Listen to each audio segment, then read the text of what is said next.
सीतामढ़ी जिला के अंदर हर हॉस्पिटल के अंदर एक बोर्ड लग जाए कि मेरे यहाँ बकरी का दूध उपलब्ध है, 500 रुपये लीटर भी कोई अगर कहे किसान तो मैं खरीदवा दूँ, बेचवा दूंगा। वाह, ये एक बहुत बड़ा, जो किसान अगर शुरुआत करना चाहेंगे उनके लिए एक बहुत बड़ा फायदेमंद होगा, क्योंकि कहा जाता है कि बकरी पालन में जब तक आप पेशेंस रखेंगे, साल 2 साल के बाद उसमें कुछ इनकम आना शुरुआत होता है। तो स्टार्टिंग से भी ये इस तरीके का अगर प्रेग्नेंट बकरियां उस समय लाएंगे आप, तो स्टार्टिंग से कुछ ना कुछ आपको आमदनी आना चालू हो जाएगा। कि हमारा अभी तो हमारा योजना है कि पर डे हमारे यहाँ से एक बकरा बिके तो उसके लिए हमको 365 बच्चा उत्पादन होना चाहिए। तो 365 बच्चा उत्पादन करने के लिए हमको मोटा मोटी 100 मदर गोट रखना होगा। 100 मदर गोट रखना पड़ेगा, रखना होगा जी। 100 मदर गोट रखेंगे तो हमको 400 बच्चा आएगा सालाना ब्लैक बंगाल का। 100 मदर गोट रखेंगे तो 400 बच्चा आएगा मेरा। सर 100 मदर गोट रखने के लिए ज्यादा बड़ा फार्म का जरूरत पड़ेगा। हमारे पास 1500 स्क्वायर फीट का 3 फार्म। सफलता की कहानी लिखने के लिए दोस्तों आपको घर से निकलना पड़ेगा। अगर आप घर में बैठ करके ये सोचेंगे कि हम सफल हो जाएं, तो आप कभी भी सफल नहीं हो पाएंगे। दोस्तों नमस्कार, मैं विकास कुमार सिंह आप सभी का स्वागत करता हूं मंथन एक नई सोच में। दोस्तों आज मैं पहुंचा हूं माता सीता का जन्म स्थल सीतामढ़ी में, और आज के इस एपिसोड में काफ़ी खास जानकारी हम लेकर के आए हैं, और वो भी रात के समय में किस तरीके से बकरियों को रख रखाव किया जाता है, किस तरीके से यहाँ पे मैनेजमेंट किया जाता है, ये सारी जानकारी आज के इस एपिसोड में आप सभी को देखने को मिलेगा। सबसे पहले बहुत बहुत स्वागत है आपका हमारे चैनल में। हमारे जो दर्शक बंधु हैं उनको एक छोटा सा परिचय दीजिए पहले आप अपना। आपका भी हमारे फोरम पर बहुत बहुत स्वागत है, और मेरा नाम हुआ राम सकल सिंह, और ये सीतामढ़ी जिले के डुमरा ब्लॉक के भूप भैरव पंचायत पड़ता है, जिसमें ये फार्म है, हमारा घर है। हम यहाँ पे आए तो सर हम देख रहे हैं कि सबसे पहले आपने दरवाजे के एकदम जस्ट सामने, जस्ट बगल में आपने कुछ धुआं टाइप पर किए हुए हैं। रात के समय में जो है ये काफ़ी उन दर्शकों को जानना जरूरी है कि पीछे क्या कारण रहा, ये थोड़ा सा बताएं सर।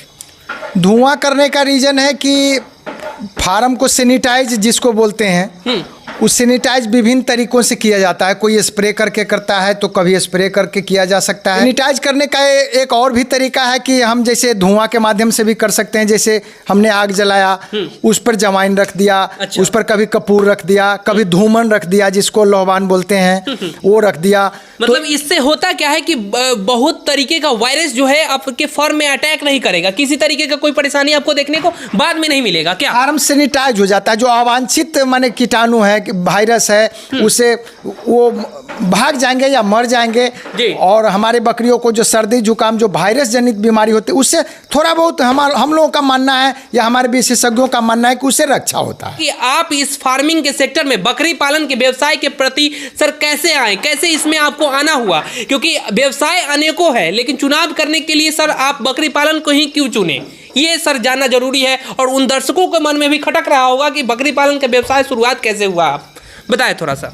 बकरी पालन चूंकि हम लोग जन्मजात किसान हैं जी, और किसान तो बकरी पालेगा, मुर्गा पालेगा या भैंसी पालेगा, गाय पालेगा।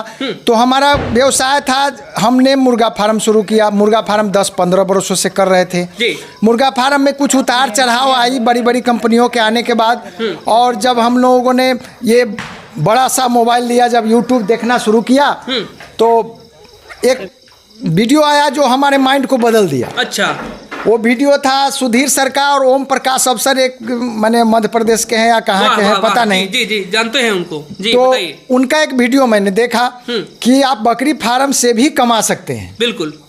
और इसको आप छोटे स्तर से शुरू करके बड़े स्तर पर ले जा सकते हैं। तो हमने सोचा कि भाई जब मुर्गा पाल ही रहे, बैल भैंस तो गाय हम पाल ही रहे थे, और गांव घर में तो हम देख रहे थे कि अगल बगल के लोग बकरी पाल रहे हैं। तो हमने भी, हमारे मन में भी ख्याल आया कि बकरी पालन किया जाए। तो हमने 1-2 से शुरू किया और धीरे धीरे खरीदना शुरू किया, और आज हमारे पास 15-20 माने मदर गोट है, 16-17 मदर गोट है, और 8-10-15 बच्चे हैं, और एक ब्रीडर है। मतलब यही लगभग 27-28 आपके पास अभी अवेलेबल है। जी, तो यही दिखाने के लिए दोस्तों 120 किलोमीटर की दूरी तय करके हम 8 बजे रात में वीडियो शूट कर रहे हैं, तो एक लाइक तो बनता है मेरे दोस्त। अच्छा, एक और जानकारी आपसे हम लेना चाहेंगे सर कि आप जब बकरी पालन का व्यवसाय जब शुरू किए थे तो उस समय आप कितना बकरियां लाए थे उस समय अपने फार्म पर शुरुआत करने के लिए? शुरुआत करने के लिए हमने गांव से ही कलेक्शन शुरू किया, चूँकि हमारा मैंने उद्देश्य था या हम लोगों को जो बताया गया, चूँकि जो मोटिवेटर थे मान लीजिए सुधीर सर ही या और भी लोग, तो वो बोले थे कि जो भाई अपने यहाँ माने मार्केट का सर्वे कीजिए, आपके यहाँ सर्वे कीजिए कि बिकता क्या है। तो हमारे यहाँ तो बड़ी बड़ी ब्रीड बिकती नहीं है, सिरोही रखेंगे, जखराना रखेंगे, या फिर वो और भी कौन तोतापरी होता है, जमुनापारी होता है, वो सब तो हमारे यहाँ बिकेगी नहीं, बिकेगा नहीं। अगर हम 60 किलो का भी कर देंगे तो लोग लेगा कौन। अच्छा, सही बात है कि जब आप पाल लेंगे और जब बिकेगा ही नहीं तो उसको रखने से क्या फायदा है। जब तक उससे हम कुछ पैसा कमाई नहीं करेंगे तो उसको रखने से कोई फायदा नहीं है, वेस्टेज है क्या। हाँ, तो 60 किलो का हमारे पास अगर खसी कर देंगे तो उसको लेगा कौन जी।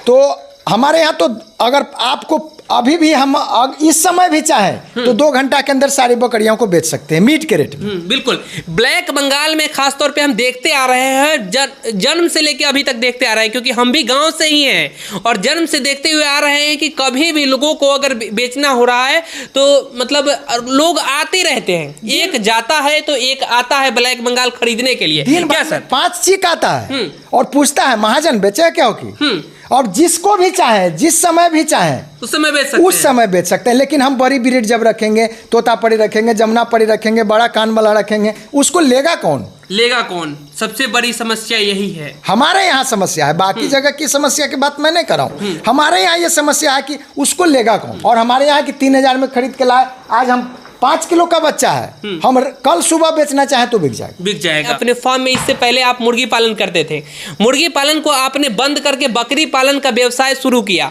बकरी पालन में इतना समय गुजरने के बाद क्या लग रहा है कि कुछ प्रॉफिट वगैरह हो रहा है, कमाई हो रहा है कुछ, कि नहीं हो रहा है? बकरी पालन और मुर्गी पालन में जमीन आसमान का अंतर है जी। अंतर यह है कि मुर्गी पालन में आपको 40 दिन के बाद और 50 दिन के अंदर रेट, चाहे आपका 100 रुपया खर्चा पड़ा है और 50 रुपये का रेट है, फिर भी आपको बेच देना है। और बकरी पालन में यह है कि हमारा मन होगा कि इसको अगर 1 साल भी और रोकना है तो हम उसको रोक सकते हैं, लेकिन मुर्गियों को नहीं रोक सकते हैं। मुर्गियों को रोक ही नहीं सकते हैं, क्योंकि जब उसका वजन बढ़ेगा, FCR बढ़ेगा, वो साला 200 ग्राम खाएगा और 50 ग्राम बढ़ेगा तो आपका FCR खराब होगा, और FCR खराब होगा तो आप नुकसान में जाइएगा। यही कारण है कि सर ने जो है मुर्गी पालन को बंद कर दिया और बकरी पालन का व्यवसाय शुरू कर दिया। और जानकारी की जहाँ तक बात रही तो इन्होंने वीडियो काफ़ी सारे सर के देखे और उससे जानकारी लेते रहे। एक और इन्फॉर्मेशन तमाम किसान बंधु को हम देना चाहेंगे कि सुधीर सर का जो जागरूकता अभियान है वो आपको इलाहाबाद में चालू हो गया। उत्तर प्रदेश के जो किसान रहने वाले हैं तो इसका लाभ उठा सकते हैं। बिल्कुल, आप इलाहाबाद में जा करके वहाँ पर ट्रेनिंग ले करके बकरी पालन का व्यवसाय एक बेहतर ढंग से आप कर सकते हैं। बेहिचक दिए गए नंबर पर कॉल करें और जानकारी लेकर के आप भी अपना सीट बुक कराएं। अच्छा, एक और जानकारी हम आपसे लेना चाहेंगे सर, जो काफ़ी सारे लोगों के मन में ख्याल होता है, लोग मन में कहते हैं हमें भी, जहाँ पर फर्म पर हम विजिट करने के लिए जाते हैं, हरी चारा जो है बहुत मतलब ज़रूरी होता है बकरियों को। अगर जब तक हरे चारा को पर्याप्त मात्रा में अगर नहीं देंगे तो बकरी पालन में सफलता हासिल नहीं कर पाएंगे, ये लोग कहते हैं। लेकिन सर आपका क्या ख्याल है, ये थोड़ा सा बताएं हमारे दर्शक बंधु को। देखिए, बकरी पालन जो लोग करना चाहते हैं और गांव में रह के करना चाहते हैं, बड़े बड़े शहरों की बात, बड़े बड़े पूंजीपतियों की बात मैं नहीं मानता हूं, या न मैं उसको देखा हूं कि कैसे करते हैं। लेकिन अगर बकरी पालना है तो आपको किसान बनना पड़ेगा। आपको चारा उगाना पड़ेगा, चारा काट के लाना पड़ेगा या मजदूर से कटवा के लाना पड़ेगा, चूंकि आप वो जानवर है। और हरा चारा के लिए, बकरी हरा चारा के लिए ही बनी है। आप उसको अलग से जो दे दीजिए, भूसा दे दीजिए, दाना दे दीजिए, जो दे दीजिए, लेकिन उसको एक बार भर पेट हरा चारा चाहिए ही चाहिए। हरे चारा चाहिए ही चाहिए। अच्छा, हरे चारा की जहां तक बात आई तो ये भी हमारे किसान बंधु के मन में सवाल उठेगा कि क्या आपने कितने कट्ठे में हरा चारा लगाया है, वो थोड़ा सा बता दें। और उनको ये जान करके काफी मतलब मन में संतुष्टि होगा कि भाई साहब हरे चारा के जो प्रयोग कर रहे हैं, हरे चारा दे रहे हैं बकरियों को, तो इतना बढ़िया तंदुरुस्त दिख रही है। तो कितने कट्ठे में हरा चारा लगाए हुए हैं, कैसे हरा चारा लाते हैं अपने फार्म तक, क्या आपका जो हिसाब किताब है ये थोड़ा सा बताएं सर। मैंने 6 कट्ठा में नेपियर घास लगाया हूँ जी, सुपर नेपियर, जिसको मैंने क्या कहते हैं कि पंजाब हरियाणा से खरीद के लाया था गुल्ली। अच्छा, 50 हरियाणा से 50 पीस लाया था। जिस समय लोग सुपर नेपियर को जानते भी नहीं थे, उस समय आपने सुपर नेपियर लगाया। उस समय मैं गाय भैंस को खिलाता था, हरियाणा से लाया था। और उसके बाद उसी और सबसे चाव से खाती है ये बकरी। इसको तो हमने ट्राई किया और अभी लगा हुआ है, चलिएगा तो हम खेत में दिखा देंगे आपको। जिस समय कई जगह देखा है, जिस समय कोई नहीं जानता था जी उस नेपियर क्या होता है। उस समय हमारे गांव में एक जनेरी होता था जो वही सेम उसी तरह का होता है, लेकिन उसमें थोड़ा कांटा टाइप का होता है और नेपियर में कांटा नहीं होता है। और हमने सामने 10 कट्ठा में अभी लगाया था सामा, उसको बोलते हैं, सामा लगाया था। अभी सामा भी एक घास है, सामा एक घास है, बकरियों के लिए काफी फायदेमंद है। हाँ, तो अभी इसमें लगाया था, सामने ही एक प्लॉट है जिसमें अभी गाछी लगा हुआ। अभी हमारे पास उसमें सूडान लगा हुआ है। तो इसका जो अभी 16 माने 20-25 बकरियां हैं, ये हमारे माथे पर जितना चलता है 2 बोझा मैंने 2 बोझा मैं काट के लाता हूँ और इसको बिना कुट्टी काटे दे देता हूँ। देख लीजिए, यही रियल किसान का पहचान है कि अगर आप व्यवसाय बकरी पालन का कर लिए, शर्मिंदगी को घोर करके पी जाइए, सफलता हासिल आप जरूर करेंगे। आपको खुद से तरह तरह के घास लगाने की जरूरत है जी, जैसे आपने लगाया। जी जी, उसमें आप समय के हिसाब से, जैसे अभी हमने 5 कट्ठा जई लगाया है जी, उसको शिफ्ट बाई लगाएंगे। 5-5 कट्ठा 15-15-20 दिन के बाद लगाते रहेंगे। उसके बाद बरसीम लगाएंगे, उसके बाद एक मलाई घास होता है वो लगाएंगे। सब खेत तैयार है, लेकिन हम सबको 15-15-20 दिन के अल्टरनेट पर लगाते रहेंगे। क्योंकि अभी से लेकर के जून तक हमको यह हरा चारा चलेगा, हरा चारा चलेगा जी जी। और अप्रैल मई तक तो बरसीम चलता है, खूब चलता है बरसीम और मलाई घास। अब मई तक ले खूब चलता है, उसको जितना भी आप काट नहीं सकिएगा। अच्छा, ज़्यादा मात्रा में हरे चारा देने से सर लोग कहते हैं कि बकरियों में तरह तरह की परेशानी हो जाती है, तरह तरह के प्रॉब्लम दिखने को मिलता है। ज़्यादा हरा चारा देने से फर्क नहीं पड़ता। जैसे आप उसको 24 घंटा ही हरा चारा पर मत रखिए ना जी, उसको तो माने जो एक शेड्यूल है, रेशियो होता है। जैसे हमारा जो रूटीन है, अभी तो हम इसको बंद कर दिए, कल सुबह 6 बजे निकालेंगे बाहर जी, सब फार्म का साफ सफाई करेंगे, इसके बर्तन का साफ सफाई करेंगे। उसके बाद गेहूं का भूसा और मसूरी का भूसा दोनों को 50-50 मिला करके उसको मिला देंगे। उसमें आधा, अभी इस सब को जो अभी मैं दे रहा हूँ वो बता रहा हूँ, आधा किलो खल्ली सरसों का, 1 किलो चोकर और 1.5 किलो मकई और गेहूं का जो मैं दर्रा बनाया वो जी, टोटल मिलाकर के 200 ग्राम पर बकरी के हिसाब से जितना दाना बनता है उतना मैं मिला करके सबको उस भूसे में पानी के साथ मिला के इसको रख देता हूँ, दे देंगे, सब भरपेट खा लेता है। उसके बाद इसको छोड़ देता हूँ। 3 बजे इसको फिर मैं हरा चारा पर ले आता हूँ। 3 बजे से 5 बजे तक जितना हरा चारा इसको खाना है खा ले, जितना हरा चारा खाना है खा ले। उसके बाद फिर मैं बंद कर देते हैं। आप अपने फार्म में सर काफ़ी बढ़िया ढंग से हम देख रहे हैं कि काफ़ी कम खर्च में कह सकते हैं कि आपने बहुत अच्छा ढंग से बकरियों को रखने के लिए बनाया है। तो इसके बारे में सर उन लोगों को, उन किसानों को भी बताएं थोड़ा सा। ये पहले तो ये मुर्गा फार्म था जी, लेकिन मुर्गा फार्म जब हम शुरू किए तो ये टूटी फूटी था, तो बहुत समय हो गया, 15-20 वर्ष का हो गया था, इसलिए मैं इसको बदल दिया जी। तो ईंटा मेरा पुराना ही था और कुछ लेना पड़ा और सीमेंट बालू का खर्चा, एल्वेस्टर का खर्चा, ये टोटल मिलाकर के हमने इसको भविष्य में बनाया। चूँकि अब हमारा 2 लड़का है, एक इंजीनियर है जो अभी उड़ीसा में कार्यरत है जी, और एक बेटा ICR क्रैक करके अभी एडमिशन हुआ है उसका, वाह जी, यूपी के अंदर। तो अब तो वो दोनों लड़का करेगा नहीं आगे है भविष्य में। जो अभी जो हम लोग को 15 साल का भी जो हमारे पास समय है उस हिसाब से मैंने इसको बनाया, और भविष्य में उसका इच्छा नहीं हो तो हमारा पूंजी वेस्ट नहीं जाए उस हिसाब, इसलिए मैंने इसको थोड़ा सा मजबूत बनाया कि वो इस पर छत डाल के ऊपर घर बना लेगा या उसको फिर बाद में रूम क्रिएट करके भाड़ा पर लगा देगा। वाह, बहुत अच्छा सोच के साथ आपने फर्म का भी निर्माण किया, ये जानकर काफ़ी खुशी हुआ सर।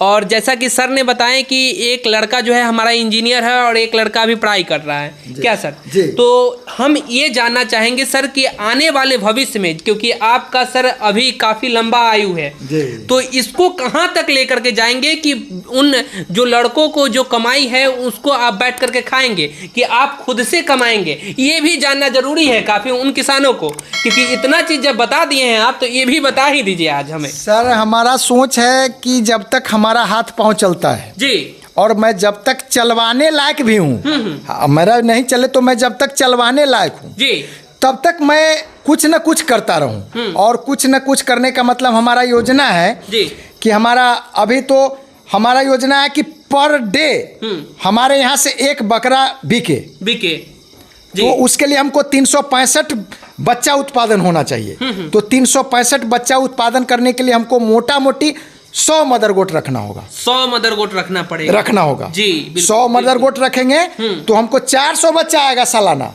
ब्लैक बंगाल का।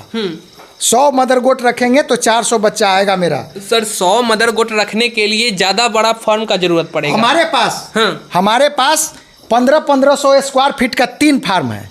वाह, तो उसी में सबको करते जी जाएंगे। जी जी जी 1500 स्क्वायर फीट का 3 फार्म मेरा है, जो अभी इससे भी बढ़िया है और नीचा फर्श भी बना हुआ है। तो हम धीरे धीरे इसमें बढ़ाएंगे।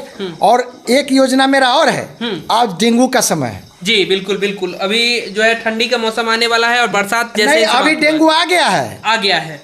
अभी जो हमारे इष्ट मित्र हैं, कुछ लोग जानते हैं कि इनके पास 10-20 बकरियां हैं, तो लगभग एक सप्ताह के अंदर मेरे पास 25 फोन आ गए कि सर बकरी का दूध होगा आपके पास। अच्छा, मतलब ये कह सकते हैं कि ये भी एक बहुत बड़ा मार्केट है सर, क्या कि बकरी के दूध भी सप्लाई करके सेल करके एक अच्छा पैसा कमाया जा सकता है। इसके बारे में कोई सोचा ही नहीं, बिल्कुल नहीं सोचा, ये तो हम भी नहीं सर सोचे हैं और हम उन किसानों के मुंह से भी नहीं सुने अभी तक, ये कि जो लोग बताए भी नहीं है, इसके बारे में आज तक कोई सोचा ही नहीं है। सीतामढ़ी जिला के अंदर हर हॉस्पिटल के अंदर एक बोर्ड लग जाए कि मेरे यहाँ बकरी का दूध उपलब्ध है, 500 रुपये लीटर भी कोई अगर कहे किसान तो मैं खरीदवा दूं, बेचवा दूंगा। वाह, ये एक बहुत बड़ा मतलब जो किसान अगर शुरुआत करना चाहेंगे उनके लिए एक बहुत बड़ा फायदेमंद होगा, क्योंकि कहा जाता है कि बकरी पालन में जब तक आप पेशेंस रखेंगे 1-2 साल के बाद उसमें कुछ इनकम आना शुरुआत होता है। तो स्टार्टिंग से भी ये इस तरीके का अगर प्रेग्नेंट बकरियां उस समय लाएंगे आप तो स्टार्टिंग से कुछ ना कुछ आपको आमदनी आना चालू हो जाएगा। क्या सोच रखना होगा, हम लोगों को बताया गया जी, जैसे हमने सुधीर सर से तो मैंने बात करते रहे, देखते रहे, सुनते रहे, लेकिन किसी एक संभावना बनी कि हमने CIRG के रिटायर लोगों से ट्रेनिंग लिया। क्या सर? और जानकारी किसी से भी ले लीजिए। जैसे कुछ लोग हैं जो अभी क ख ग घ नहीं जानते हैं और वो अंग्रेजी में बात करेंगे बकरी फार्म के बारे में। बिल्कुल बिल्कुल जी, कुछ लोग हैं नहीं, बहुत लोग हैं जिनको माने पूछिएगा तो वो बताएंगे, 2-3 दवा का नाम जानते हैं, बस हो गया, लेकिन वो बकरी फार्म के बारे में पूछेंगे कि हम गामा हैं।